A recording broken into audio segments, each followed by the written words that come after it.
시청자 여러분 안녕하십니까? 뉴스 현장 시작합니다. 윤석열 대통령에 대한 헌법재판소의 탄핵 선고가 임박하면서 여야 여론전이 치열해지고 있습니다. 여당은 박근혜 전 대통령을 예방하고 야당도 공세 수위를 높이고 있습니다. 취재기자 연결해 정치권 움직임 알아보겠습니다. 장세희 기자, 국민의힘 지도부가 박근혜 전 대통령을 예방한다고요?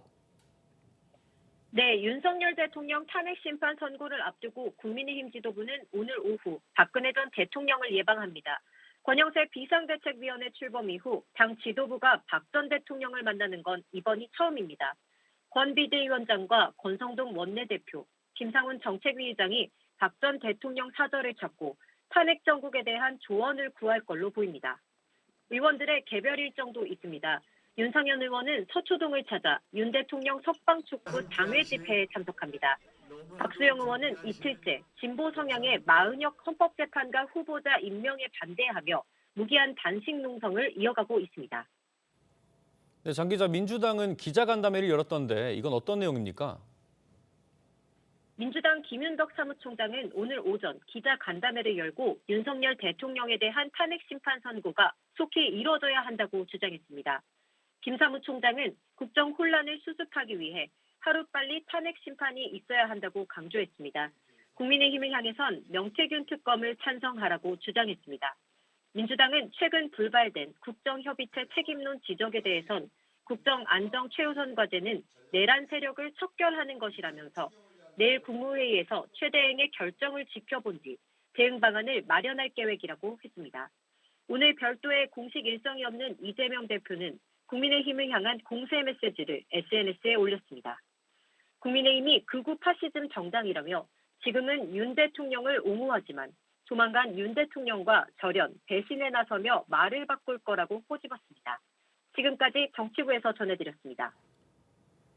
윤석열 대통령 탄핵 심판 선고가 초읽기에 들어가면서 보수와 진보 진영이 세대결을 벌이고 있습니다. 여기에 여야 정치권까지 가세하면서 상황이 지나치게 과열되고 있다는 우려도 커지고 있습니다. 정치권 쟁점들 전문가와 짚어보겠습니다. 송국권 정치평론가, 송영훈 변호사, 김영주 세명대 특임교수, 조현산 변호사 나오셨습니다. 안녕하십니까? 네, 첫 번째 주제 보겠습니다. 네, 국민의힘 지도부가 조금 전이죠. 오후 2시에 박근혜 전 대통령 사가를 찾아서 박 전 대통령을 예방했습니다. 이건 윤 대통령 탄핵 심판을 앞두고 보수를 좀 결집시키려는 의도로 봐야겠죠? 그렇습니다. 일단 그 여론전에서 좀 유리한 위치를 차지하기 위한 그런 노력들의 일환인데 네. 그 전에 그 권영세, 권성동 두 사람이 이명박 전 대통령을 방문을 했죠. 네. 그때 이명박 전 대통령은 어떻게 보면은 요청하는 메시지를 내놨습니다. 뭐냐면은 지금 보수 정당이 가장 어려운 위기에 처했는데 단결해서 극복을 해달라 이런 메시지를 냈습니다. 그래서 오늘은 박근혜 전 대통령이 어떤 메시지를 낼지가 관심인데 박근혜 전 대통령은 사실 그때 2020년이죠. 그 총선 때 옥중 메시지를 한번 낸 적이 있어요. 네. 옥중 메시지를 내서 거대 야당을 중심으로 단합해달라. 그리고 그 이후에 유영하 변호사가 대구에 출마했을 때 메시지를 한번 낸 이후에 사실상 정치적 메시지는 거의 내지 않고 있습니다. 그래서 오늘도 아마 그 메시지가 나온다면은 이 국론 분열에 대한 우려를 하고 국민 통합적으로 하지. 통합적으로. 예, 그렇게 하지 아마 이 보수 통합 쪽으로는 이야기가 좀 나올 가능성은 좀 낮다. 저는 그렇게 봅니다. 네, 지금 사저함 영상 보여드리고 있는데요. 무엇보다 본인도 탄핵으로 물러난 경험이 있는 박 전 대통령이 현 정국에 대해 어떤 메시지를 내놓을지 주목이 되거든요. 방금 우리 송국권 본부장 말씀처럼 대체로 아주 그 정치적인 발언을 기대하기는 좀 쉽지 않아 보입니다. 네. 그렇지만 어쨌든 보수 입장에서는 가장 말하자면 전통적 정당성을 가지신, 권위를 가지신 분이 박근혜 전 대통령 아니겠습니까? 네. 그런 만큼의 발언의 무기는 굉장히 크다라고 보여지고 아마 국가의 전 대통령을 어른으로서 어떤 나라가 너무 흔들리고 있는 것에 대한 우려, 또 잘 해달라라는 덕담은 붙일 수 있지 않겠나라는 생각이 들고요. 제가 생각할 때는 이게 아무래도 한동훈 대표의 활동이 시작되면서 실제로 친윤계 입지가 흔들릴 수 있다라는 부분에 대해서 조금 더 박근혜 전 대통령의 도움을 요청하는 그런 모양새 아닌가 그렇게 느껴지고 있습니다. 지금 국민의힘 지도부가 박근혜 전 대통령을 예방하는 건 이번이 처음인데 공교롭게도 이 권성동 원내대표가 박 전 대통령 탄핵 심판 당시에 탄핵소추위원장이었단 말이죠. 악연은 좀 있는 것 같습니다. 그런 부분에 대해서는 이제 역사와의 화해가 이루어져야 되겠죠. 사실 네. 국민의힘은 그 2021년에 이준석 전 대표를 당대표로 선출하는 과정에서 이미 탄핵의 강을 건넜다고 말할 수 있습니다. 그렇기 때문에 윤석열 대통령을 대선 후보로 선출하고 정권 교체까지 성공을 했던 것이죠. 다만 개인적으로는 이 권성동 원내대표는 말씀하신 것처럼 2017년 탄핵 국면에서 국회 법사위원장으로 탄핵 소추위원을 맡았기 때문에 어떻게 보면 박근혜 전 대통령과 악연이 있다고 할 수도 있습니다. 그러나 앞서 송국관 본부장님께서 그 박근혜 전 대통령께서 과거에 단합에 관한 메시지를 내온 그 이력을 말씀해 주셨듯이 네. 작년 3월 26일에도 한동훈 지도부가 찾아갔을 때 박근혜 전 대통령은 단합에 관한 메시지를 예. 냈습니다. 이런 것처럼 굉장히 품이 큰 통합의 정치인이기 때문에 아마도 권성동 원내대표 같은 지금 국민의힘의 핵심적인 위치에 있는 정치인이 그 과거의 어떤 인연에 대해서 적극적으로 해소하는 말씀을 하시면은 충분히 넓은 아량으로 통합의 메시지를 내실 것이다. 그렇게 해서 어떤 사적인 인연들은 이제 더 이상 중요하지 않게 정리가 될 것이다라고 전망합니다. 네, 이런 가운데 국민의힘 일부 의원들은 잠시 뒤 3시부터 서울중앙지법 앞에 모여 윤 대통령 석방 촉구 집회를 열 예정인데요. 당 차원에서 보다 적극적으로 탄핵 반대 장외 여론전에 나서는 분위기예요. 예, 최근에 탄핵 반대 집회에 많은 인원들이 참여한 것을 두고 아마 많은 부분 고무되어서 이러한 모습을 보여주는 것을 보여지긴 하는데요. 글쎄요. 근데 지금까지 있었던 탄핵 반대 집회는 당 차원에서 이루어졌던 집회가 아니고요. 일부 개신교 단체에서 주도한 모임이었죠. 집회였고 그리고 극우 세력이라는 비판도 많이 받던 그런 분들입니다. 지금 국민의힘을 지탱하고 있는 보수 지지층들이 다수의 지지를 받는지도 아직까지 제대로 확인되지 않은 상황에서 이렇게 헌재와 법원에 대해서 뭔가 탄핵 반대를 주장하고 헌재를 쓸어버리겠다 이런 주장에 대해서 동조하는 것 같은 이러한 모습을 보여주는 것이 국민의힘 차후에 있을 수도 있는 조기 대선 지형구에서 어떠한 영향을 미칠 수 있는지를 아마 당 지도부 차원에서 고민해야 될 문제가 아닌가라는 생각이 들고요. 만약에 당 지도부 차원에서 여기에 대해서 찬성하는 입장이라고 한다면 저는 선제적으로 공개적으로 밝히는 것이 더욱더 온당하지 않나라는 생각도 듭니다. 네, 그런데 이런 움직임이 앞서 3.1절 탄핵 반대 집회에 많은 인원들이 모인 거에 좀 고무가 됐다 이렇게 봐도 될까요? 그렇습니다. 지금 8년 전에 박근혜 전 대통령 때와는 완전히 다른 분위기라는 것을 지금 여러 곳에서 나타나고 있는 것이죠. 그것은 뭐 여러 가지 차이가 있겠지만은 박근혜 전 대통령 때는 어쨌든 그 최순실 씨라는 개인 비리, 개인이 어떤 국정농단을 해서 거기에 의한 탄핵 국면이었고 지금은 윤석열 대통령이 어떻게 보면은 국가 통치 차원이잖아요. 잘잘못을 거론하기 전에 큰 틀의 국가 통치 차원에서 일어난 일이고 그리고 또 이재명 대표에 대한 사법 위기 같은 것도 잠복을 해 있는 상황에서 이런 일이 발생을 했고 그리고 뭐 비상계엄령을 발동한 이유에 대해서 윤석열 대통령이 어쨌든 일관되게 이야기를 하고 있지 않습니까? 네. 국정마비 시도 이런 것들 때문에 여론이 집결이 되는 그런 상황인데 그러니까 윤석열 대통령 지지하는 여론 또 탄핵에 반대하는 여론이 직결되는데 이것이 현재 어떤 영향을 미칠 것일까? 이 부분을 보면은 저는 헌법재판소가 그동안 보면은 어떤 여론 민심에 좀 부합하는 판결을 계속 해온 건 사실이거든요. 그렇기 때문에 헌법재판관들 중에서 개각 쪽에 좀 염두를 두고 있는 재판관들에게는 어떤 명분을 주는 이런 민심이 그 광장의 민심이 명분을 주는 그런 역할은 충분히 하리라고 보고 그것을 또 기대하고 많은 그 시민들이나 그 지지자들이 광장에 나오는 것이죠. 네. 네, 이런 가운데 오늘 나온 여론조사 업체 리얼미터 여론조사 결과를 보여드리면요. 이 차기 대선 집권 세력 선호도 조사에서 야권에 의한 정권 교체가 55.1%로 전주 조사 대비 6.1%포인트 상승한 반면 집권 여당의 정권 연장은 39%, 전주 대비 6.3%포인트 하락을 하면서 일주 만에 오차범위 밖으로 벌어졌습니다.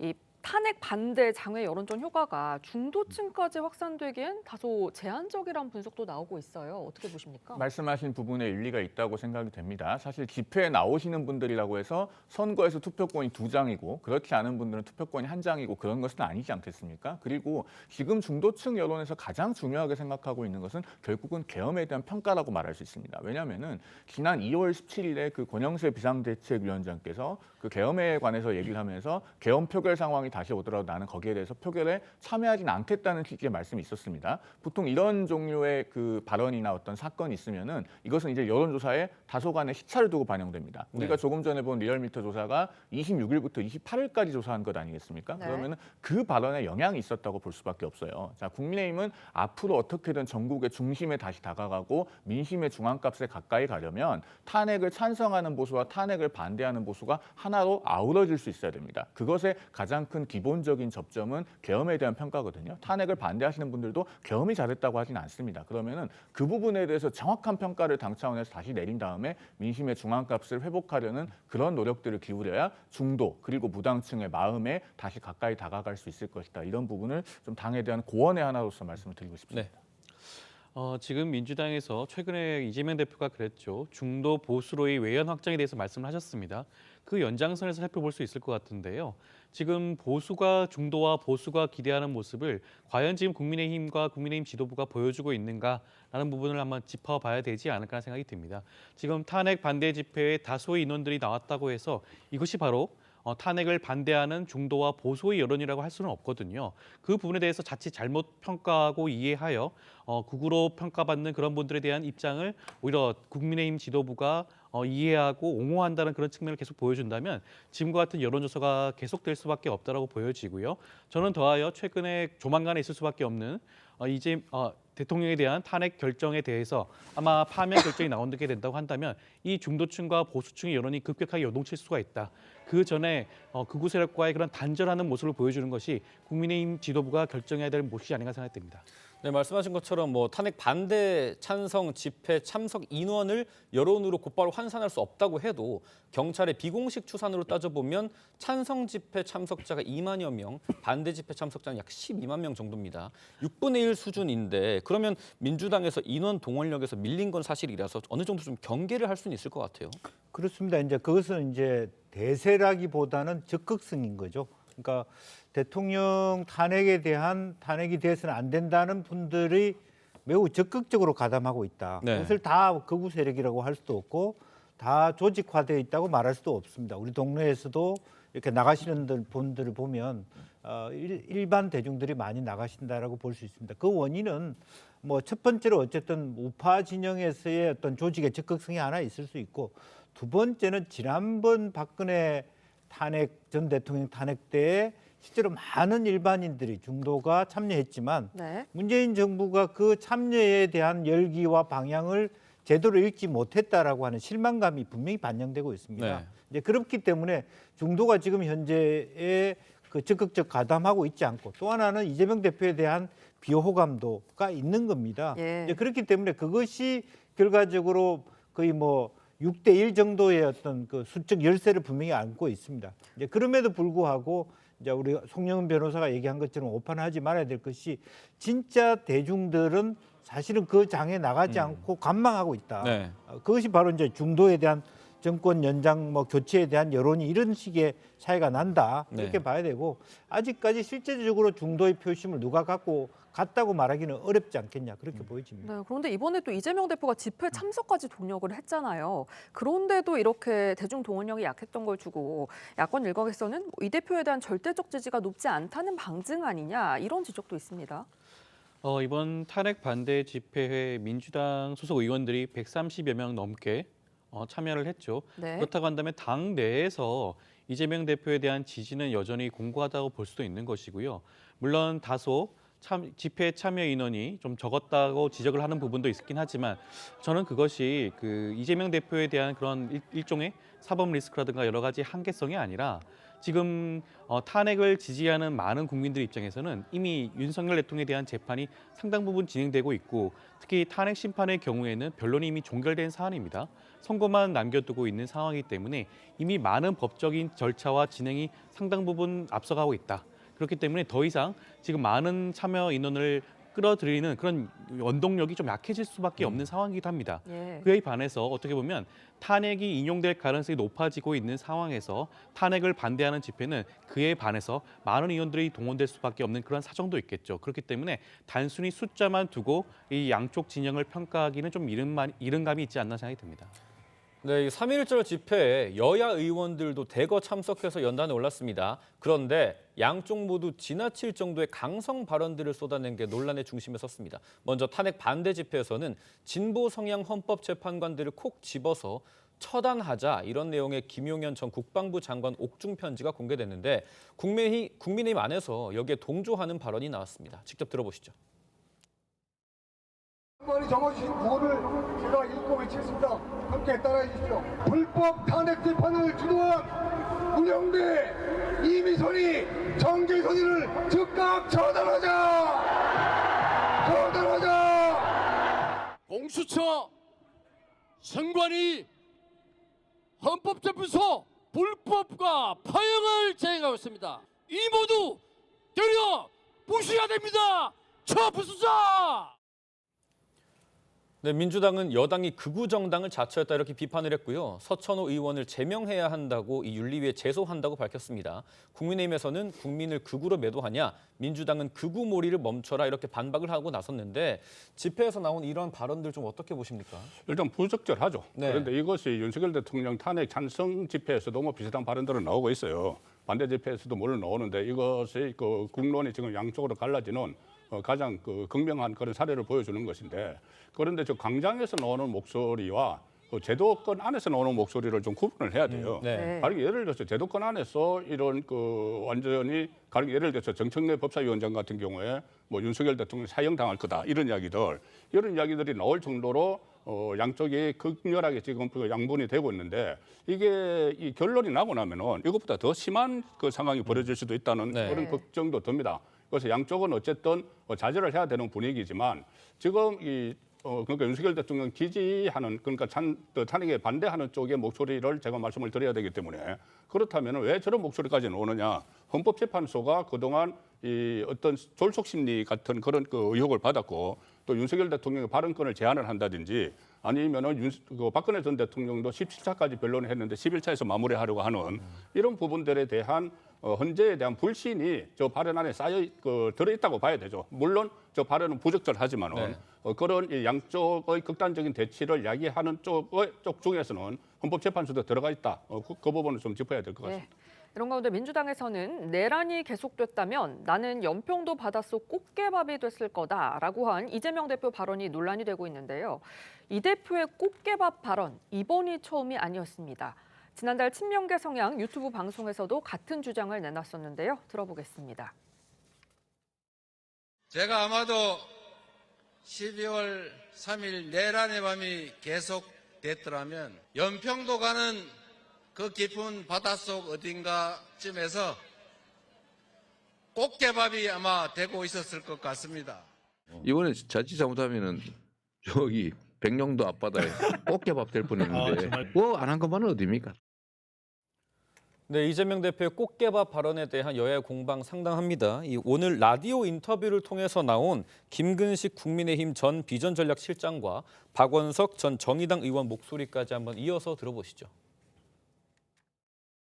본인이 잡혀가서 바다에 내팽개져서 꽃게밥이 될 거라고 이야기하면 꽃게 좋아하시는 분들, 꽃게찜, 꽃게탕 좋아하시는 분들 어떻게 먹을 수 있겠습니까? 꽃게 업에 종사하는 분들 어떻게 하려고 그래요? 제가 보기에 괜한 시비를 좀 거는 것 같고요. 네. 그 정도 수위의 발언이야 뭐 집회에서 그 헌재 때려부시자는 거에 비하면 애교 수준이죠. 네, 들으신 것처럼 이 대표 꽃게밥 발언을 두고서 여야 입장이 극명하게 갈리고 있는데요. 어떻게 들으셨습니까? 일단 그 꽃게밥 이 발언이 과거에 김대중 대통령이 일본에서 납치돼서 현해탄 바다에 이제 건너올 때 그때 자서전 같은 데 보면은 물고기 밥이 되겠구나라는 생각을 했다는 이야기가 있어요. 네. 아마 그것을 좀 연상시키는 것 아닌가 싶은데, 본인을 어떤 그 탄압을 받는, 정권으로부터 탄압을 받는 그것을 연결시키기 위해서 꽃게밥 이야기를 했는데, 뭐 꽃게탕 이런 게 문제가 아니고, 그것도 뭐 문제있지만 그보다 더 근본적인 문제는 이재명 대표가 조금 이 왜곡 선동을 하고 있다는 느낌이 들어요. 네. 왜 그러냐면은 지금 가령 예를 들어서 체포 명단이냐 아니면은 이것이 동향 파악 명단이냐, 그래서 위치 조정 명단이냐, 이 논란이 있는 상황이잖아요. 네. 최악을 해도 그래서 그 체포 명단이라고 해도 이것을 마치 본인을 어떻게 뭐 그 위협을 가해서 뭐 꽃게 밥이 된다, 이까지 나가는 것은 지금 여당 대표가 이런 식으로 그 가장에서 할 문제가 아니죠. 이것은 국민들을 상당히 선동하는 거고, 저는 왜곡하는 발언이라고 봅니다. 그리고 그것을 또 김대중 전 대통령의 사례와 또 연결시킨 것도 저는 좀 부적절하다고 봅니다. 예. 어쨌든 기본적으로 뭐 노사원 씨의 수첩이라든지 실제로 체포조의 명단에 본인의 명칭이 있었기 때문에 실제로 대통령께서 이번 1차 계엄이 실패하지 않았다면 2차 계엄도 있을 수 있고, 또 그와 같은 상태에서 뭐 백령도, 연평도 얘기가 나왔기 때문에 저런 얘기가 나오지 않았겠냐라는 생각이 들고요. 그리고 또 현재로서는 지금 현재 보수 쪽에서 무슨 헌법 재판관들에 대해서 처단하자 이런 상황이 있기 때문에 양쪽 모두가 좀 격앙돼 있다라고 생각이 들고요. 예. 뭐 꽃게밥이라는 표현에 대해서는 굳이 그렇게 꽃게라는 단어를 썼어야 되느냐라고 하는 부분에 대해서는 좀 너무 가벼운 표현이다. 이런 상황에 대해서 만약 일어났다면 굉장히 엄중한 부분인데 네. 이제 그런 아쉬움은 있습니다만은 사실은 뭐 김건식 그 비전전략실장처럼 뭐 꽃게 잡는 사람에 대한 어떤 뭐 비호감을 준다 뭐 이런 부분은 좀 지나치다 그렇게 네. 생각이 듭니다. 네, 변호사 두 분께 좀 묻고 싶은 질문도 있는데 지난 3.1절 집회 현장에서 나는 잘 있다 이런 내용을 골자로 한 윤 대통령의 옥중 메시지가 공개가 됐습니다. 탄핵 심판과 별개로 진행 중인 내란 혐의 형사재판의 향방을 가를 중요한 법원 판단이 이번 주에 나올 예정입니다. 윤 대통령 측의 구속 취소 청구 이게 받아들여질지 궁금한데 법원의 판단 좀 어떻게 예상하십니까? 우리가 법적인 부분은 최대한 좀 객관적으로 예측을 할 필요가 있겠죠. 그런 점에서 말씀드리면은 일단 윤 대통령에 대한 구속 취소 청구가 받아들여질 가능성은 매우 낮다 이렇게 말씀드릴 수 있겠습니다. 왜냐하면은 구속 취소라고 하는 것은 이제 보석 허가와는 달라서 애초에 구속 사유가 존재하지 않았거나 구속 사유가 소멸됐을 때 하는 것이 구속 취소입니다. 그래서 우리 형사소송법 주석서에 보면은 구속을 취소하는 경우는 대표적으로 진범이 잡혔을 때 또는 피해자와 합의하면은 처벌할 수 없는 범죄에서 피해자와 합의가 됐을 때 이럴 때 구속 취소를 한다고 써 있습니다. 2023년 사법 연감에 보면요. 보석 허가는 통계가 잡혀 있지만 구속 취소 청구는 통계가 잡혀 있지 않을 정도로 대단히 이례적이고 실무에서 널리 사용되지 않는 제도입니다. 네. 그런 점에서 구속 취소가 받아들여질 가능성은 낮고 다만 보석을 통한 석방이 앞으로도 없을 것이냐 저는 그 가능성을 배제하지는 않습니다. 네. 왜냐하면 1심에서 구속 기간은 연장을 해도 최대 6개월 아니겠습니까? 그렇습니다. 그런데 윤 대통령 1심 재판을 6개월 안에 마무리하지 못한다면 그 6개월이 거의 다 되어가는 시점에서는 법원이 일정한 조건을 붙여서 변호인들이 보석허가 청구를 한다면은 그것을 조건부로 받아들이거나 네. 또는 직권으로 보석을 할 가능성은 있다. 이 가능성은 배제하지 않는다라고 말씀드리겠습니다. 조 변호사님 전망도 궁금합니다. 결론은 동일한 것 같습니다. 구속 취소가 현실적으로 받아들여지는 경우는 굉장히 드물다고 할 수가 있겠고요. 현실적으로 구속 취소 사유가 발생하지도 않았습니다. 다만 윤석열 대통령 측에서 주장하는 것 중에 한번 살펴봐야 될 문제는 구속 기간에 대한 그 계산법에 대한 논쟁이 있을 수가 있거든요. 거기에 네. 대해서는 윤석열 대통령 측의 주장이 법원에서 어떠한 판단을 할지를 한번 살펴봐야 될 필요성이 있다고 보여지고요. 그것 이외에 실질적으로 윤석열 대통령에 대한 구속 취소 사유가 발생하지 않았기 때문에 인용될 가능성이 굉장히 낮지 않나 생각이 듭니다. 네, 그런데 오늘 윤상현 국민의힘 의원이 SNS를 통해서 검찰의 공수처 압수수색을 언급하면서 불법성이 드러났다. 즉시 윤 대통령을 석방해야 한다고 주장을 했는데 결국 이른바 영장 쇼핑 등 이 논란을 일으켰던 공수처 수사 불법성 문제가 이 구속 취소 판단에 중요한 쟁점이 될 것 같아요. 글쎄요. 저는 구속 취소 결정과 지금 최근에 나온 공수처 압수수색은 좀 별개의 문제로 봐야 되지 않나 생각이 드는데요. 일단 고발 자체 내용 자체가 국민의힘 의원 주진우 의원이죠. 주진우 의원의 요청에 대해서 공수처가 허위로 답변을 했다는 내용입니다. 거기에 대한 압수수색이 진행된 것으로 보여지는데 이것은 영장 쇼핑 문제라고 지금 플레임을 걸고 있지만 공수처는 영장을 윤석열 대통령에 대한 체포 영장을 사전에 청구했던 바는 없는 것이고요. 압수수색 영장을 중앙지법에 청구했다가 기각이 난 사례는 있죠. 근데 그 사유도 뭐 범죄 혐의가 소명되지 않았다든가 아니면 적법한 수사권이 없더라든가 그런 게 아니라 이미 다른 기관에서 영장에 대한 신청이 들어왔기 때문에 중복 청구다라고 해서 기각이 된 사례가 있을 뿐이거든요. 그렇다고 한다면 지금 국민의힘 측이 주장하는 영장 쇼핑 문제는 이번 구속 취소 사유와는 전혀 무관한 게 아닌가 생각이 들고요. 그 결과에도 영향을 미치지 않지 않나 생각이 듭니다.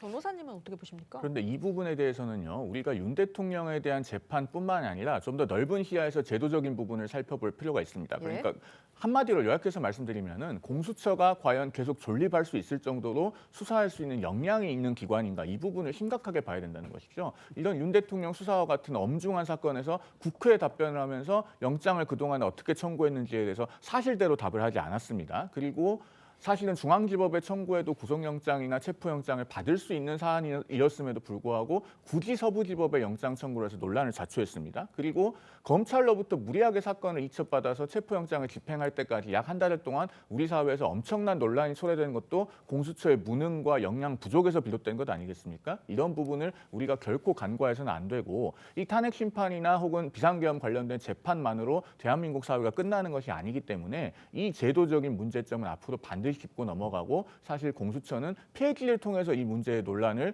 정리하는 것이 바람직하다 이 말씀을 꼭 덧붙여서 드리겠습니다. 네, 뭐 신변이 어떻게 될 것인가 전망이 엇갈리는데 만약에 윤 대통령 구속 취소가 청구가 받아들여진다면 윤 대통령 그 즉시 석방이 되게 됩니다. 그런데 이게 그렇게 된다면 형사재판의 향방은 물론이고 탄핵 심판에도 상당한 변수가 될 것 같습니다.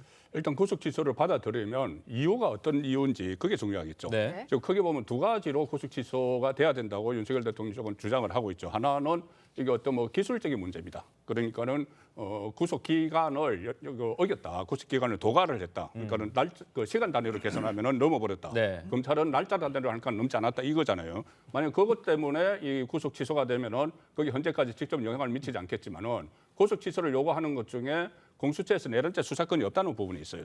만약에 그것이 원인이 돼서 구속 취소가 된다면은 이것은 헌재에서도 바로 직접적으로 영향을 미치게 되겠죠. 그게 네. 이유라면은.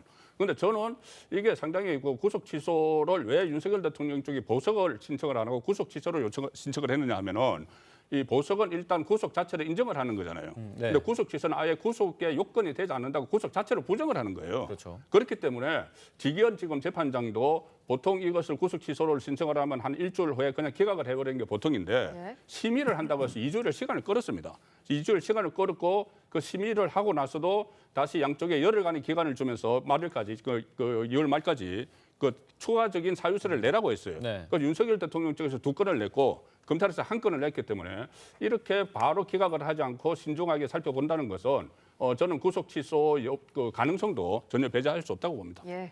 네, 저희가 준비한 두 번째 주제도 한번 보겠습니다. 헌법재판소가 선관위는 감사원의 감사 대상이 아니라고 결정한 것에 따른 파장이 확산되고 있습니다. 학계와 법조계 일각에서는 이번 헌재 결정을 두고 수긍하기 어렵다 이런 비판이 나오고 있는데 이런 가운데 야당이 헌재 결정 하루 만에 이 선관위를 감사원 직무감찰 범위에서 제외하는 감사원법 개정안을 발의했습니다.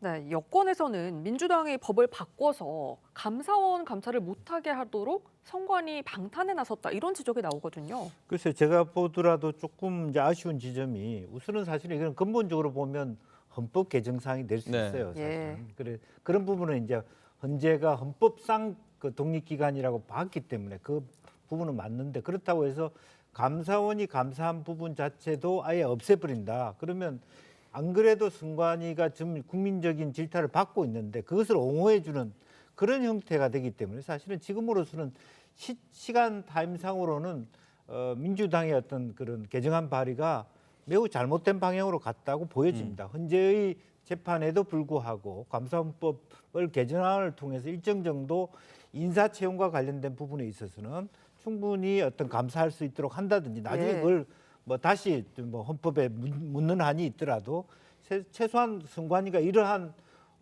완전히 아무도 체크할 수 없는 기관이 되도록 내버려 두는 형태를 민주당이 비호하는 듯한 모습은 네. 별로 전체 국민적 여론상과 배치되는 거 아닌가 예. 그렇게 생각이 들고 오히려 민주당이 개헌의 과정을 통해서 이 문제를 해결하겠다.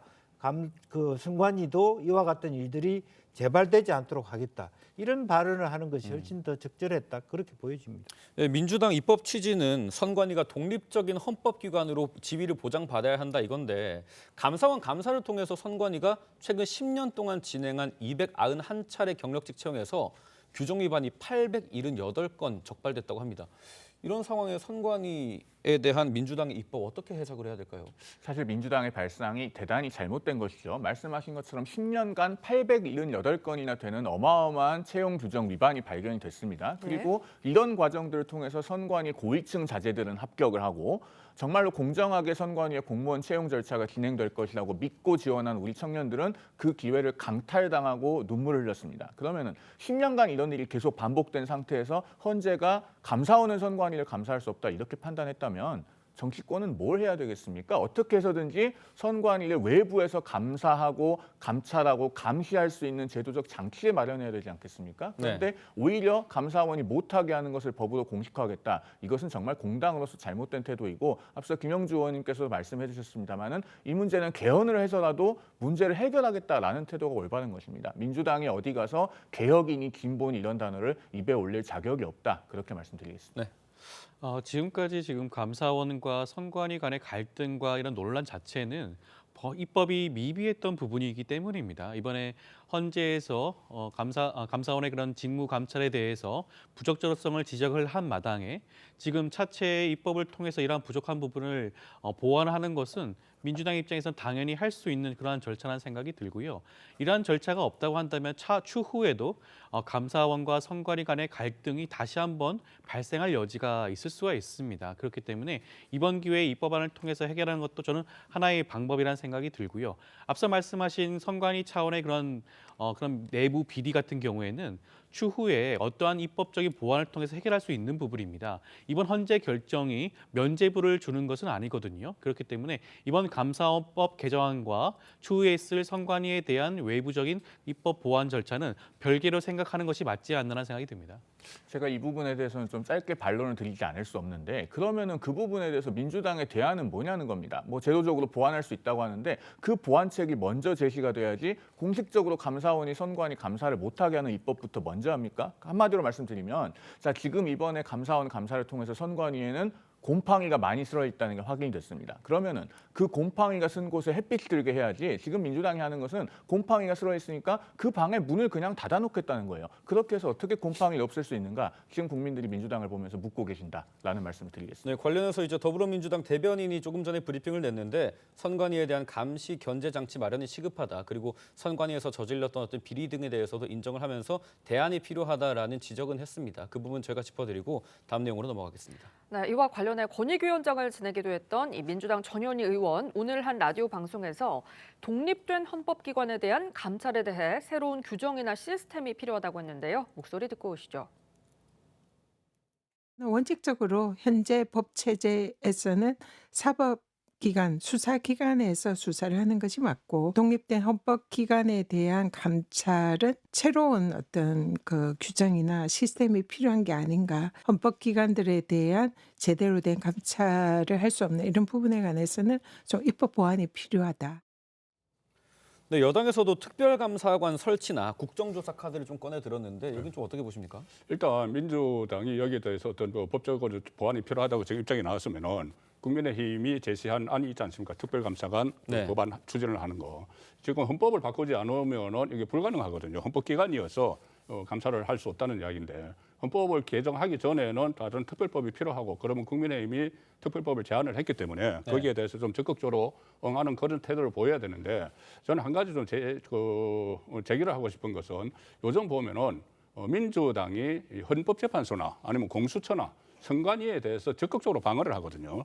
특히 그 공수처와 관련해서는 공수처 수건 사업을 전부 다 들어주는 그런 법안까지 발의를 했지 않습니까? 그리고 선관위에 대해서도 이게 두둔하는 이유가 아마 부정선거와 관련해서 이렇게 선관위를 두둔하는 그런 전반적인 분위기 같은데 부정선거론을 이 한쪽에서 윤석열 대통령 쪽에서 펼치니까 거기에 대한 반박 차원에서 선관위의 입장을 들어주는 것 같은데 지금 문제가 제기되는 것은 그 문제가 아니고 특혜 채용 이야기잖아요. 특혜 채용 이야기면은 공정과 이런 것을 하는 것은 오히려 좌파 정당이 앞장서서 해야 될 부분이에요. 상대적 박탈감을 느끼는 것, 청년들을 위로하는 이런 문제나 그리고 법을 만드는 것이 원래 진보 정당에서 해야 될 일인데 이것을 지금 전체 지금 현재 탄핵 정국과 연결이 돼서 이것을 입법 같은 것을 추진하다 보니까 이런 무리수가 나오는 것 같습니다. 네, 근데 이런 여당의 움직임이 선관위에 대한 불신, 신뢰를 조금 줄이기 위한 어떤 정략적 의도다 이런 비판도 있는 것 같아요. 그것이 어떻게 정략적인 의도가 될 수 있겠습니까? 앞서도 말씀드렸지만 900건에 가까운 채용 비리가 있었는데 그러면 이런 것을 그대로 덮고 넘어갈 겁니까? 그리고 아마 저희가 오늘 그 이야기도 하게 될 것 같습니다만 중앙선관위 사무총장이 장기간에 걸쳐서 이른바 세컨드폰을 사용하면서 정치인들과 소통을 해왔다. 이 정치인들과의 소통에 사용했다는 것은 인정을 해왔습니다. 그러면은 어떻게 선관위의 중립성에 대해서 국민적 신뢰가 담보될 수 있겠습니까? 책임 있는 집권 여당이라면은 이런 부분을 반드시 집권 짚고 넘어가야지 이것을 뭐 부정선거와 연결짓는다? 제가 봤을 때는 과도한 억측이라고 생각합니다. 예, 말씀하신 세컨폰 논란과 관련해서 김 전 총장 쪽에서는 이 세컨드폰을 퇴직한 후에도 1년 8개월이나 더 썼다고 알려졌거든요. 그런데 그 해명을 어떻게 했냐면 직원들이 퇴직을 할 때 관사에 있던 짐을 꾸려서 본인은 잘 모르게 쓸려 들어갔다라고 해명을 했어요. 어떻게 보십니까? 굉장히 자연스럽지가 않죠. 그리고 그 휴대전화를 반납할 때는 이른바 공장 초기화가 되어 있어서 포렌식을 하려고 하니까 감사원에서 어떻게 해도 포렌식이 안 됐다는 것 아니겠습니까? 이렇게 되면은 대단히 많은 의심을 받을 수밖에 없습니다. 사실 중앙선관위 사무총장이 그 해명을 액면 그대로 믿어서 선거구 획정과 관련돼서 정치인들과 의견을 교환할 일이 있었다고 하더라도 거기에 세컨드폰이 왜 필요합니까? 본인의 공식적인 업무폰 또는 기관에서 사용하는 유선 전화로 소통을 하거나 아니면은 공식적인 간담회를 가지면 될 일입니다. 무엇이 그렇게 은밀하게 소통할 일이 있었겠는가는 의문으로부터 자유롭기 어려울 것이고 우리가 축구 심판이 어떤 뭐 옵사이드 규칙 개정이라든가 상벌위원회 규칙 개정이라든가 이런 것과 관련해서 프로팀 축구 감독이나 코치들과 소통하기 위해서 세컨드폰을 마련했다. 그리고 나서 공장 초기화시켰다라고 하면은 그 축구 심판이 객관적이고 공정한 심판이라고 믿을 사람이 누가 있을지 모르겠습니다. 네, 여당에서는 이 김 전 사무총장의 세컨드폰 논란을 두고 선관위의 정치 장사가 새로 드러났다 이렇게 비판을 했는데 그러면서 윤 대통령 탄핵 변론을 재개해서 선관위 시스템 증거 조사를 해야 한다 이런 주장까지 나왔습니다. 그렇기 때문에 지금 국민의힘 여당 측에서 주장하고 있는 이 선관위와 관련된 각종 주장 자체가 과연 그러한 의미가 정당성이 있냐는 것을 말씀드리고 싶은 부분입니다. 네. 윤석열 대통령은 이번 탄핵 심판 심리에서도 계속해서 반복적으로 부정선거론을 주장을 했죠. 과거 감사원과 국정원을 통해서 이미 조사를 했음에도 불구하고 뚜렷한 증거가 나오지 않았습니다. 그리고 대법원 선고를 통해서 이미 부정선거는 없었다는 확정 판결까지 나온 사안임에도 불구하고 반복적으로 부정선거론을 들고 나왔죠. 그런데 지금 차체 지금 감사원의 감사 직무감찰 결과에 따라서 선관위의 내부 비리가 있었다. 물론 내부 비리 당연히 그 부분에 대해서 해결을 해야 됩니다. 그렇지만 지금 이 순간에 선관위의 내부 비리가 그토록 중요한 이슈가 될 수 있냐는 것을 좀 지적을 하고 싶어요. 네. 자칫 잘못하면 선관위의 그런 부정선거론을 강화할 수단을 쓸 수가 있고 자칫 잘못하면 조기 대선 전국에서 선관위 역할에 대해서 또다시 한번 정당성 주장을 할 수가 있는 부분일 수도 있기 때문에 저는 지금 국민의힘이 과연 어떠한 진정성을 가지고 그런 주장을 하는지 한번 살펴볼 필요가 있지 않나라는 생각이 듭니다. 네, 이렇게 선관위 공정성 논란이 불거지고 있는 가운데 여권 일각에서는 법관이 선거위원장을 겸직하는 관행을 고쳐야 된다 이런 주장까지 나왔어요. 예, 이것은 오래전부터 좀 지적이 되어 온 문제예요, 사실상. 한 2,000명이나 되는 그 선관위 직원들은 그 상관을 하는데, 그러니까는 중앙선관위원장은 대법관이 통상적으로 하고, 그다음에 광역자치단체 선관위원장은 또 지방법원장이 하고, 기초자치단체 선관위원장은 지원장이 하기 때문에 그런데 가장 큰 문제는 이 책임 소재가 불분명해지는 거예요. 이 위원장들이 상근을 하지 않습니다. 본인들은 원래 이제 판사고 재판장이 법원장이고 이렇기 때문에 상근을 하지 않는데 기억하시는 대로 그때 소쿠리 투표 이야기가 나왔을 때도 그때 당시 선관위원장이 그 자리에 없었어요. 그래서 본인은 상근이 아니기 때문이다. 이렇게 해서 어떻게 보면 책임을 피하려고 하는 그런 모습을 보였거든요. 그 책임 소재 이런 일이 일어나면 책임 소재를 분명히 하기 위해서라도 상근을 하는 위원장을 새로 선출을 하는 그 법원장이 자동적으로 되는 것이 아니고 그건 제도 개선에 절대 필요한 거죠. 이것은 뭐 헌법을 안 바꿔도 되는 문제일 겁니다. 아마 선관위법만 바꾸면 되니까 이것부터 우선 처리를 해야 될 필요가 있습니다. 이 겸직 문제 어떻게 보시는지요? 그러니까 당장 그렇게 되니까 헌재가 선관위 편을 같은 법관끼리니까 들어줬다 이런 비판까지 되는 거거든요. 그리고 위에부터가 비상임이잖아요. 그러니까 대법관부터 중앙선관위원장 그러시다 보니까 사무총장이 자기 마음대로 알아서 하는 일이 벌어진 거고 아무도 체크할 수 없는 부분이 되었기 때문에 차제에 이것이 불거진 만큼 개헌을 통해서라도 실제적으로 보면 겸직하지 않고 실질적으로 컨트롤을 하고 내부적인 어떤 그 외부 감사, 뭐 특별 감사관을 두든 어떤 그런 것들이 제도적으로 보완이 돼야 될 겁니다. 그렇지 않고 그냥 판사가 하고 있으니까 결과적으로 정치권도 선관위 눈치를 보게 되는 거 아닙니까? 선관위라고 자기가 선거를 해야 되니까 그런데다 또 판사가 하고 있으니까 훨씬 더 대충 문제가 있는 줄 알면서도 정치권도 그걸 직격하지 못하고 넘어가는 이런 것이 쌓여가지고 이와 같은 일들이 벌어졌다는 면에서는 이분은 한번 정확하게 개조를 하고 수술을 하고 가야 될 지점이다 그렇게 봅니다. 네, 김세환 전 선관위 사무총장 세컨폰 논란으로 대표되는데 문제가 이뿐만이 아닙니다. 아들의 선관위 특혜 채용에 대한 검찰 수사가 진행되던 지난해 8월에 인천 강화군수 보궐선거에 국민의힘 예비후보로 등록했다가 낙선한 이력이 있어요. 여야에서 공방을 하고 있는데 야당에서는 여당이 비리부패를 스스로 입증했다. 김세환 전 총장과 여당과 연관성을 주장하고 있고 여당에서는 이거 물타기다. 강화군이 국민의힘 우세 지역이기 때문에 줄을 댄 것이라면서 이 김 전 총장은 문재인 정부에서 임명된 인사고 세컨폰으로 야당 인사와 통화했을 거라 이렇게 주장을 하는데 뭐 어떻게 봐야 될까요? 억측이죠. 왜냐하면은 김세환 전 사무총장이 그렇게 국민의힘과 대단한 유착 관계가 있었으면 저분이 경선에 나와서 떨어졌겠습니까? 네. 사실은 단수 공천이나 전략 공천을 줘서 반드시 공천을 주고 기초단체장으로 만들어줬겠죠. 그런 점에서 사실은 뭐 일고의 가치도 없는 주장이다 이렇게 말씀을 드리겠고요. 김세환 전 사무총장은 문재인 정부 때 중앙선관위 사무총장이 된 분입니다. 그러니까 문재인 정부에서 그 대법관이었던 노정희 대법관, 이 중앙선관위원장을 할 때 그때 사무총장이었어요. 그러면은 오히려 이런 부적절한 인사가 중앙선관위 사무총장을 맡아서 대선과 지방선거 관리를 총괄했던 것은 문재인 정부의 큰 책임이 있고 민주당이 이 부분의 비판으로부터 자유롭기 어렵다라는 말씀을 드리겠습니다. 네, 제가 한마디 하겠습니다.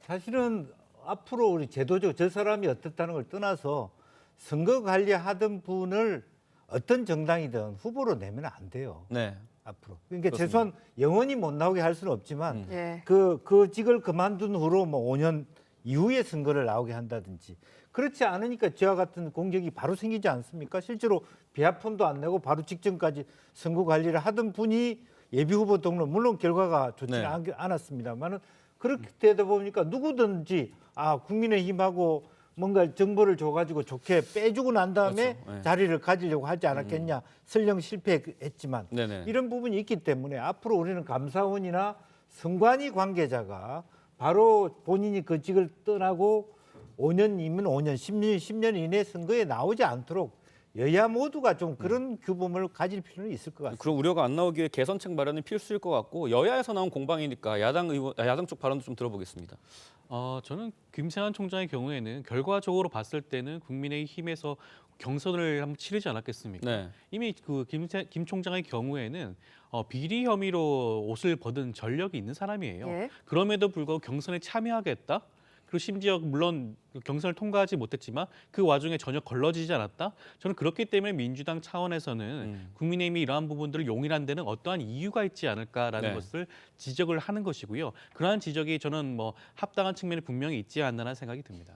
네, 이런 가운데 2달 반 만에 공개 활동을 재개한 한동훈 전 대표도 선관위를 직격하고 나섰는데요.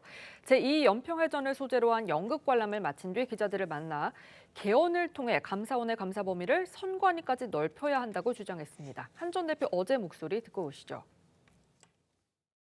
선관위의 문제는 선관위를 헌법이 이렇게 독립기관을 만들어준 건 잘하라는 거지 자기들끼리만 즐겁게 지내라고 만든 건 아닙니다. 그렇기 때문에 선관위가 감시의 영역에 포함되어야 된다. 제가 햇빛 안 드는 곳에 곰팡이 핀다고 말씀드렸는데요. 지금 곰팡이가 많이 피어 있습니다. 개헌에 있어서 선관위에 대한 개헌도 필요하다고 생각합니다. 네, 한 전 대표 2달 만에 행보인 만큼 이런저런 얘기를 많이 했는데 좀 기억에 남는 게 있습니다. 민주당 이재명 대표를 향한 직격탄이었는데 개헌의 유보적인 이 대표에 대해서 5년 동안 범죄 혐의를 피하고 싶은 건 아니겠냐. 자기 몸을 지키려는 거다 이렇게 비판을 했거든요.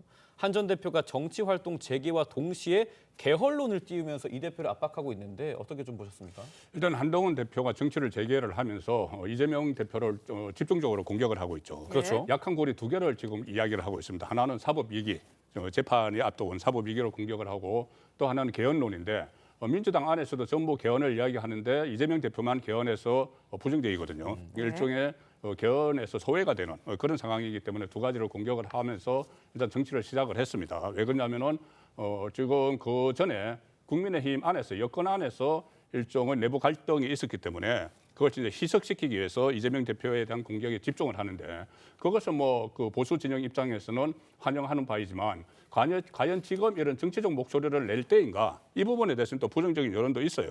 조기 대선이 확정이 되지 않은 상황인데 네. 또 특히 조기 대선을 확정이 되려면 헌재의 결정이 나와야 됩니다. 헌재 선고가 임박한 시점이고 지금 헌재에서 그 어떤 핵심 쟁점 중에 하나가 바로 체포조 이야기입니다. 정치 체포 이야기인데 본인이 그 본인이 책을 내면서 그 부분에 대해서 체포 시도가 있었다는 듯한 뉘앙스를 내는 책을 들고 이 시점에 등판한 것은 저는 그 시기는 상당히 잘못 선택했다고 봅니다. 어쨌든 네.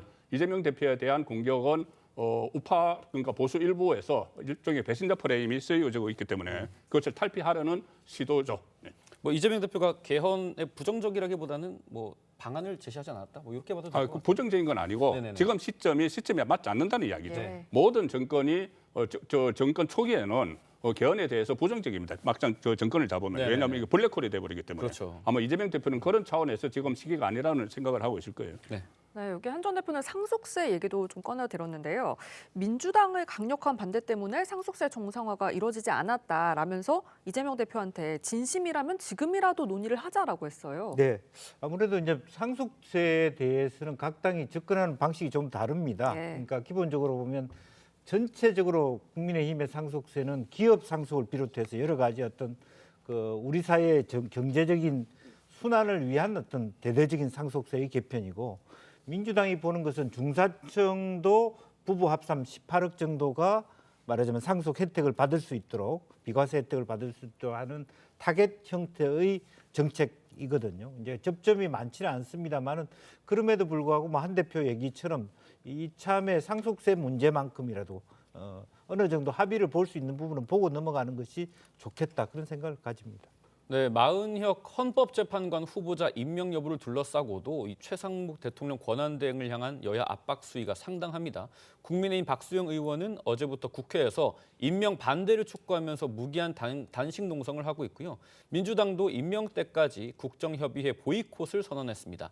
여당에서는 야당의 협의회 중단에 대해서 대통령이 직무 정지 중이니까 정치적 혼란을 줄여야 한다면서 국정협의체 복귀를 요구하고 있는데, 야당에서는 최우선 과제가 내란 세력 심판이다, 이런 입장입니다. 좀 어떻게 보십니까? 민주당이 이 국정협의체를 걷어차지 않았습니까? 네. 이 장면이야말로 민주당이 왜 수권 세력이 될 수 없는지를 아주 적나라하게 보여주는 장면이라고 생각합니다. 최상목 권한대행이 지금 헌재 결정이 나온 마당에 마은혁 헌법재판관 후보자를 궁극적으로 임명하지 않을 수 있겠습니까? 그리고 연휴가 지나는 내일 국무위원 간담회도 소집을 하지 않았습니까? 그러면은 충분히 기다려볼 만한 지점이 있음에도 불구하고 국정협의회를 취소했어요. 자, 민주당은 과거에 김대중 정부, 노무현 정부, 문재인 정부 때 북한에 관해서는 어떤 걸 항상 주장해 왔습니까? 정경 분리를 주장해 왔습니다. 정치적으로 남북 간의 군사적 긴장이 높아지거나 북한이 핵실험을 하고 핵을 고도화해도 경제협력만큼은 계속하자. 그러면서 금강산 관광 이런 거 계속 진행해야 된다고 해왔던 게 지금의 민주당입니다. 그런데 국내적으로는 왜 정경 분리를 못하죠? 정치적으로 마은혁 헌법재판관 후보자 문제가 뜨거운 감자가 되어 있는 건 맞습니다만 지금 우리 국민들의 삶이 어렵다고 민주당에서 노상 주장하고 있지 않습니까? 그러면은 시급한 추경 문제라든가 민생 회복을 위한 과제는 국정협의회를 통해서 머리를 맞대야 되는 겁니다. 그런데 마은혁 헌법재판관 후보자 한 사람의 문제로 인해서 이 국정협의회를 중단시키고 대화마저 하지 않는다. 북한에는 왜 그렇게 온정적인 민주당이 국내적으로는 정경 분리를 못하는가. 이 모습을 보면서 국민들께서 많은 의문을 가지실 거라고 생각합니다. 그럼에도 불구하고 임명을 하지 않으면 국정협의에 돌아갈 수 없는 그 이유가 뭘까요? 앞서 말씀하신 것처럼 최상목 권한대행이 언젠가는 마은혁 재판관을 임명한다라는 것을 너무 한정적으로 말씀을 하시는데, 그 기간 과거 사례를 살펴보게 되면 하루 이틀 만에 임명을 하곤 했습니다. 그럼에도 불구하고 지금 오늘까지도 어떠한 뚜렷한 입장이 정해져 있지 않은 것으로 봤을 때는 그 전의 전례를 봤을 때 여전히 이를 지연시키거나 임명하지 않을 가능성도 남아 있습니다. 네. 그 집권 여당인 국민의힘에서는 여전히 임명하지 말 것을 주장을 하고 있기도 하죠. 그렇기 때문에 국정협의체 보이콧을 통해서 국민과 민주당의 입장을 다시 한 번 더 강조를 하는 측면이 있는 것이고요. 언제든지 돌아올 수 있습니다. 마은혁 재판관을 임명하는 그 순간 다시 복귀를 해서 앞서 말씀하신 그런 경제를 살리기 위한 활동을 여야가 함께할 수 있는 기회가 남아 있습니다. 그 선택은 민주당이 아니라 지금 최상목 권한대행과 국민의힘에 있다는 말씀을 드리고 싶습니다. 네, 내일 최대행이 추진하는 국무위원 간담회에서 이 마은혁 헌법재판관 임명에 대한 의견 수렴이 이뤄질 걸로 보여서 지금 여야가 촉각을 곤두세우고 있는데요. 민주당 김윤덕 사무총장 오늘 기자간담회에서 내일 국무회의 결과를 지켜보고 대응하겠다, 이렇게 경고까지 했어요. 최대행의 선택 어떻게 예상을 하시나요? 일단 그 헌재가 이것이 국회의 권한을 침탈했다고는 하면서 강제성은 부여하지 않았죠. 강제성에 대해서는 판단을 하지 않았습니다. 네. 그리고 최상목 대행이 그전에 마은혁 후보자를 임명하지 않은 것이 아니고 여야 합의가 없다고 이야기를 했어요. 여야 합의가를 해오면은 임명을 하겠다고 했습니다. 그렇죠. 그 상황인데 지금 최상목 대행이 또 언제까지 할지 몰라요. 바로 다음 주에 지금 그 한덕수 총리가 복귀할 가능성도 거론이 되고 있거든요. 네. 한덕수 총리가 복귀하게 되면 한덕수 총리에게 임명 여부를 맡겨야 돼요.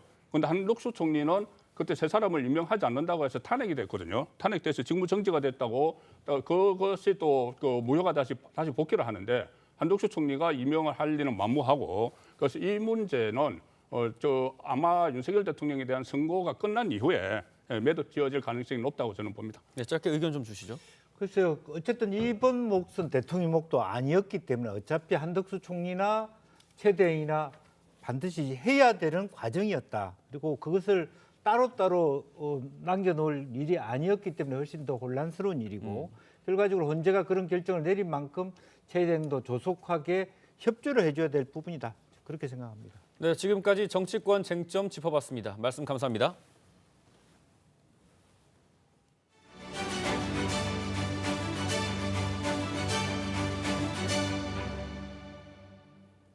미국 도널드 트럼프 대통령이 가상자산 산업을 육성하기 위해 가상자산을 전략적으로 비축하겠다고 전격 발표했습니다. 최근 급락세로 고전하던 비트코인을 비롯해 가상자산들이 일제히 큰 폭으로 튀어올랐습니다.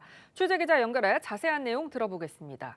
자, 송모빈 기자, 가상자산 비축하겠다는 트럼프 전 대통령의 발표 어떤 배경에서 나온 겁니까? 네, 트럼프 대통령은 오늘 자체 소셜미디어인 트루스 소셜에 올린 글에서 비트코인, 이더리움, 리플 등 가상자산의 전략 비축을 행정명령으로 지시했다고 밝혔습니다.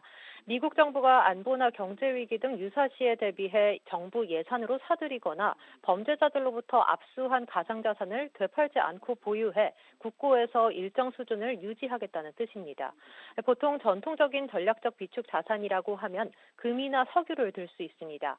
트럼프는 미국의 가상자산 비축이 수년간 바이든 행정부의 공격으로 위기에 빠진 가상자산 산업을 띄울 거라고 했습니다. 그러면서 미국을 전 세계 가상자산의 수도로 만들겠다고 선언했습니다. 트럼프 대통령은 앞서 대선 경선 때도 같은 공약을 내세운 바 있는데요. 비트코인과 이더리움이 다른 가상화폐들처럼 비축자산의 중심이 될 거라고 예고하면서 두 가상자산에 대한 애정을 표했습니다. 네, 트럼프 한마디에 가상자산 시장이 또 출렁했는데 시장 흐름은 좀 어떻습니까? 네, 트럼프 발언 직후 대표 가상자산인 비트코인은 9만 1,000달러 선을 회복하더니 한때 10%대에 달하는 장승폭을 보였습니다. 이더리움도 10%가 넘게 뛰면서 시장이 환호했고 리플과 솔라나도 한때 20% 넘게 오른 뒤 현재까지도 급반등세를 이어가고 있습니다. 하지만 가상자산이 본질적으로 투기적 성격을 지닌 만큼 체계나 신뢰가 깨질 경우 언제든 큰 하방 압력을 받을 수 있어 전문가들은 신중한 투자를 당부했습니다. 실제로 가상자산의 전략적 비축에는 걸림돌이 존재합니다. 가장 큰 걸림돌은 미 중앙은행인 연방준비제도의 반대입니다. 미 정부의 비축자산은 재무부가 관리하지만 달러 안정성과 유동성에 영향을 줄 수 있기 때문에 행정부와 독립된 기관인 연준의 동의가 필요할 수 있습니다. 하지만 통화 안전을 최우선으로 두는 연준이 가상자산의 전략적 비축에 동의할지 여부는 미지수입니다. 지금까지 경제부에서 전해드렸습니다. 네, 연휴 기간 동안 사건, 사고 소식도 상당한데 사회 분야 소식 좀 짚어보겠습니다. 권상희 시사평론가 새로 모셨습니다. 안녕하십니까? 안녕하세요. 네, 그제 밤입니다. 전남 해남에서 갯벌로 굴을 따러 갔다가 60대 부부가 실종되는 사고가 발생했습니다. 안타깝게도 어제 오후에 이 남편이 숨진 채 발견됐고 오늘 오전에는 아내분 시신까지 모두 발견이 됐다고 합니다. 네, 그렇습니다. 앞서 이 갈도항 선착장 CCTV에 이 부부가 지난 1일이었죠. 오후 3시쯤 리어커를 끌고 갯벌 방향으로 들어가는 모습이 포착이 됐습니다. 그런데 돌아오는 모습은 장면이 확인되지 않았기 때문에 해경이 수색에 나섰던 건데요. 오늘 오전 7시 32분 경에 해남군 갈도항 서쪽 해안가에서 60대 여성 A씨의 시신이 발견됐습니다. 네. 이 A씨 실종 추정 지점에서 약 2.5km 떨어진 해안가에서 발견이 된 건데요. 이보다 앞서 남편 B씨 어제 오후 4시 3분쯤 갈도항 인근 해상에서 드론 수색 중에 시신이 발견됐습니다. 네, 수색에 나섰던 해경은 굴을 따러 간 부부가 귀가하지 않고 있다 이런 주민 신고를 접수받고 수색을 한 건데 관련해서 마을 주민 목소리 좀 들어보겠습니다. 하더라고 불렀게 지금 같이 박씨를 부르는 이라고. 선배가 이 소리 듣고 열이 온나 그러고 소리 질러도 이제 이미 가버렸어. 네, 그런데 경찰에 따르면 기상악화 때문에 사고를 당한 걸로 보고 있다고요? 네, 그렇습니다. 일단 부부 신체에서 외상 등 범죄 혐의점이 현재 발견되지 않은 것으로 전해지고 네. 있습니다. 네. 사실 혜경이 수색 당시에 짙은 안개 때문에 상당히 애를 먹었다 이런 소식도 전해졌는데요. 사고 당시에 짙은 안개로 인해서 이들 부부가 평소보다 더 깊은 장소로 이동했다가 방향을 잃고 변을 당했을 가능성이 제기되고 있고요. 예. 또 한 가지는 시기의 문제인데요. 간만의 차가 가장 크게 나타나는 사리 기간에 이 갑작스러운 조류 변화 등으로 인해서 부부가 사고를 당했을 가능성 또한 열어두고 지금 정확한 사고 경위를 조사할 방침인 것으로 전해지고 있습니다. 네, 갑작스러운 조류 변경 상당히 위험합니다. 이번에는 또 미국 소식을 준비했습니다. 미국 뉴저지주 뉴워크 공항을 출발한 페덱스 화물기가 엔진 파손으로 비상 착륙하는 소동이 일어났다고 합니다. 요즘 비행기 사고가 끊이지 않는 것 같은데 이번 일은 또 왜 일어났습니까? 일단 이 사고 이륙 9분 만에 발생한 네. 사고였습니다. 화면 보시면 주택가 상공에 항공기가 한 대 나타났죠. 그런데 눈을 크게 뜨고 보면 날개 한쪽에 불이 붙은 채로 그러네요. 저 불이 붙어 있습니다. 네, 하늘을 가로지르는 모습이 보이고 있습니다. 외신 보도들을 종합해 보면 현재 시간으로 지난 1일이었습니다. 오전에 뉴요크 공항을 출발해서 인디애나폴리스로 향하던 보잉 767 페덱스 화물기, 이 엔진이 한 개가 파손되면서 뉴저지주 뉴요크 공항에 비상 착륙하는 일이 발생을 한 건데요. 페덱스가 이와 관련해서 성명을 발표했습니다. 화물기 비상 선언을 선언했고요. 또 뉴요크 공항으로 무사히 돌아왔다 이렇게 밝혔는데 이 항공기 소방구조대와 항만청 대원들 긴급 출동해서 비상 착륙에 대응했다고 외신들이 전하고 있습니다. 이날 SNS상에는 긴급 회항하는 화물기 영상과 함께 긴급한 상황이 빠르게 공유됐습니다. 네, 영상만 봐도 정말 아찔한 순간인데 이유 없이 불이 났을 리는 없고 원인이 뭔가요? 우리가 이번에 무안에서 제주공항 사고가 크게 발생을 했잖아요. 그렇죠. 그때 가장 많이 언급됐던 것 중에 하나가 조류 충돌, 버드 예. 스트라이크. 다들 아실 겁니다. 네. 이 원인이 새가 엔진 속으로 빨려 들어가는 버드 스트라이크였던 것으로 지금 전해지고 있는데요. 한 목격자가 이 미국의 한 뉴스에 출연해서 이렇게 진술을 하고 있습니다. 운전을 하고 있는데 비행기에서 뭔가 떨어지는 것이 보였다는 거죠. 오른쪽 엔진에 불이 붙는 모습이 발견됐다면서 큰 새 한 마리가 이 엔진에 빨려 들어간 것 같았다. 이렇게 진술을 했습니다.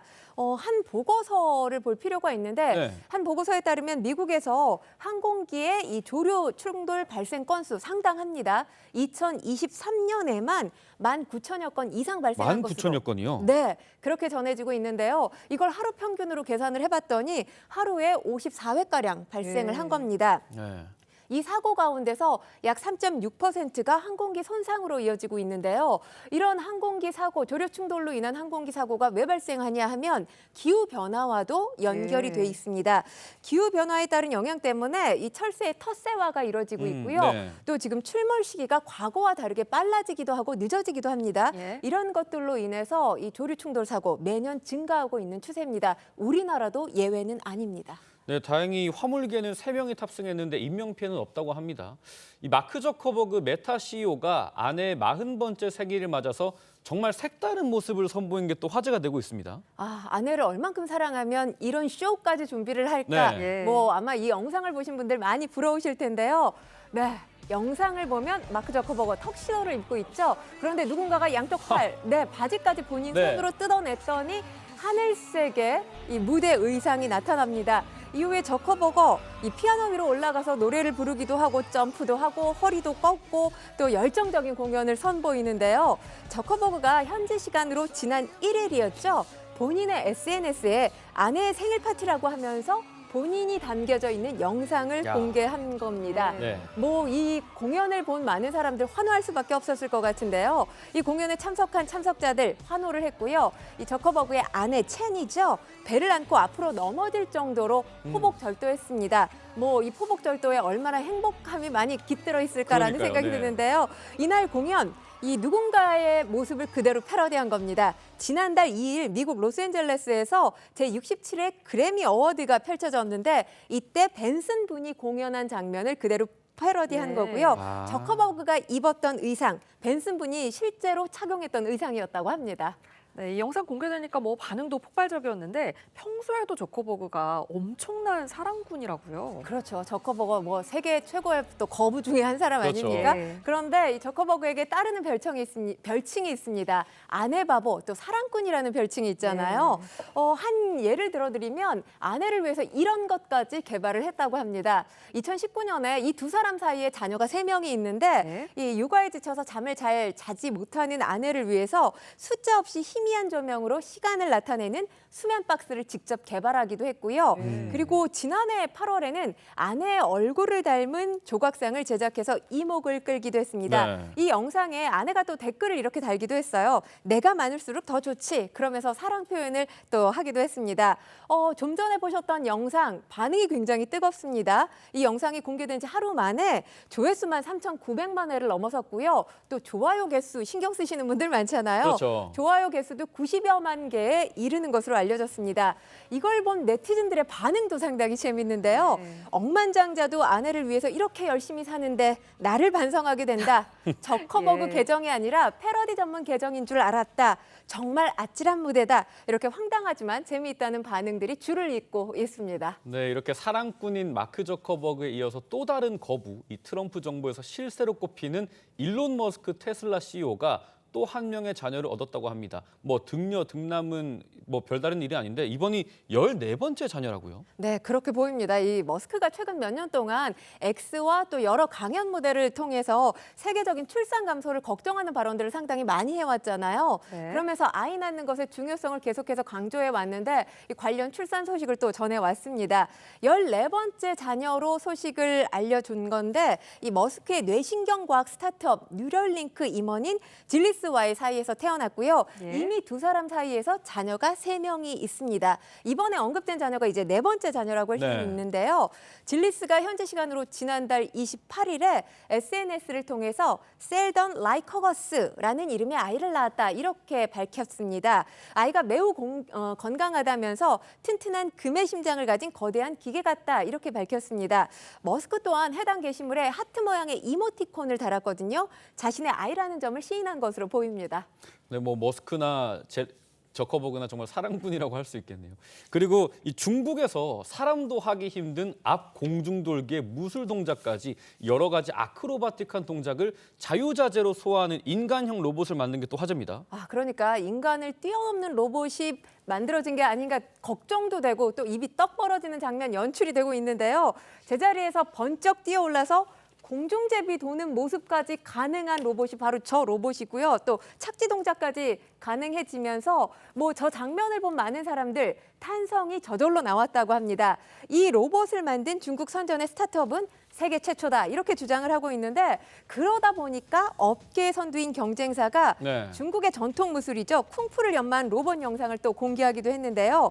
720도 돌려차기까지 가능합니다. 대단하네요. 이 업계 역시 세계 최초다 이런 제목을 달고 있습니다. 지난 10일부터는 일반인 상대로 예약 판매도 시작돼서 로봇 대중화의 문이 열렸다라고 볼 수 있는데 이 춘제 갈라쇼 무대에 올랐던 모델 같은 경우는 가격이 무려 1억 2천만 원인데도 불구하고 순식간에 동이 났다는 소식이 전해지고 있습니다. 네, 지금까지 권상희 평론가님과 함께 사건 사고 소식 짚어봤습니다. 말씀 감사합니다. 감사합니다. 저희는 1분 뒤에 돌아오겠습니다.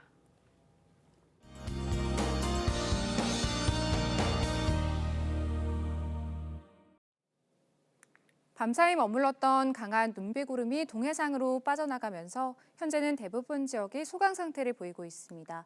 오늘까지는 강원 산지와 경북 동해안을 중심으로 1cm 안팎의 눈이, 그 밖에 남부지방과 제주도에는 약하게 비가 이어지겠는데요. 내일 새벽부터 다시 곳곳으로 눈비가 시작돼서 오전 중에는 전국 대부분 지역으로 확대되겠고요. 중부와 경북 지역에 또 폭설이 쏟아지겠습니다. 시간당 3에서 5cm 이상의 강하고 무거운 습설이라서 더욱 주의가 필요하겠습니다. 해안 지역에는 강풍특보가 내려져 있고요. 오늘 전국적으로 바람이 강하게 불고 있습니다. 시설물 점검 잘 해주셔야겠습니다. 전해상에 풍랑특보가 발효 중인 가운데 물결이 최고 6m까지 매우 거세게 일겠습니다. 오늘 저녁 전남과 제주 해안으로는 기상해일 가능성이 있겠습니다. 내일도 기온은 예년을 밑돌겠고요. 강원 산지와 경북 북동 산지, 동해안과 제주의 눈비는 모레까지 이어지겠습니다. 날씨였습니다. 네, 연휴 마지막 날인 3월 3일 월요일 TV조선 뉴스 현장은 여기까지입니다. 함께해 주신 여러분 고맙습니다.